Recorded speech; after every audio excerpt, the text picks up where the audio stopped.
Another angry white man in Florida has stood his ground in the face of an imagined threat, and another black 17-year-old high school junior who did nothing wrong is dead. I first heard this story on Monday morning on my flight back to New York after the Thanksgiving holiday. The flight attendant who told me about it, a faithful viewer of this program, will be attending Jordan Davis's funeral and burial on Saturday. Last Friday, the day after Jordan Davis led his family's Thanksgiving prayer for the first time in his young life, he was sitting in the back seat of his friend's car parked outside a convenience store in Jacksonville, Florida, while another friend was in the store buying gum and soda. The kids had the music in their parked car jacked up pretty loud, and that is why Jordan Davis is being buried this weekend. Parked beside them was 45-year-old Michael Dunn, who had just come from his son's wedding, where he admits to having had only a couple of drinks. It's safe to say this guy and Jordan Davis had different tastes in music. Michael Dunn decided he had the authority to tell the kids to turn down the volume. The kids did what most kids would do, and what I certainly would have done under the circumstances: nothing.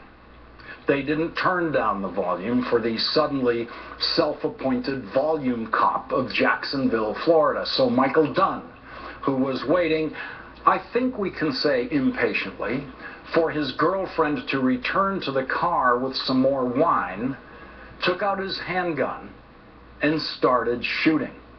He fired 8 bullets at the 4 kids in the car. Like most amateur cops, he completely missed his target with 6 of those bullets. The other 2 hit Jordan, who was sitting in the middle of the back seat. Michael Dunn didn't behave in a very cop-like way after that. He immediately fled the scene. The kids quickly piled out of their car, realizing they weren't injured, and looked back to see Jordan slumped alone in the back seat. A witness got Michael Dunn's plate number and gave it to police, who tracked him down 173 miles away from the shooting the next day and arrested him. Yesterday, he was formally charged with murder in the 2nd degree of Jordan Davis and the attempted murder of the other kids in the car. His lawyer told reporters yesterday that she is considering using Florida's stand your ground law as a defense. And of course, his lawyer knows that the law doesn't say you can stand your ground against loud music and shoot and kill kids who refuse to turn down the volume. So now that Michael Dunn has a lawyer, he now has a story. And his story is, as told through his lawyer, that he thought he saw a shotgun in the car and felt his life was threatened. But he didn't feel his life was threatened enough to call the police after being in a shootout with dangerous kids who had a shotgun and were still on the loose, according to his story. A story that he and his lawyer surely will be rewriting as they approach trial. The police say the kids did not have a gun. The killer's lawyer has offered this clever counter to the police. How hard did they look? The lawyer says the kids could have thrown away their shotgun, even though they did not leave the scene, and they and their car were searched by the police. After Michael Dunn killed Jordan Davis, he behaved exactly the way a hitman would behave. He fled the scene like a guilty murderer.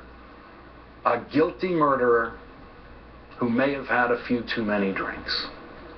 Last week, Jordan Davis was very excited about landing a job at McDonald's. On Friday night, his parents got the call that no parent can bear to even imagine.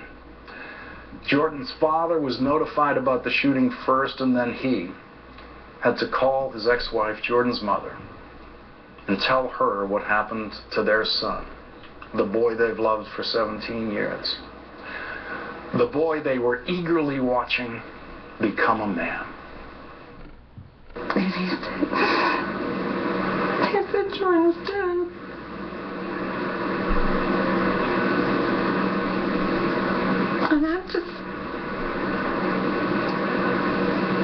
I just lost it.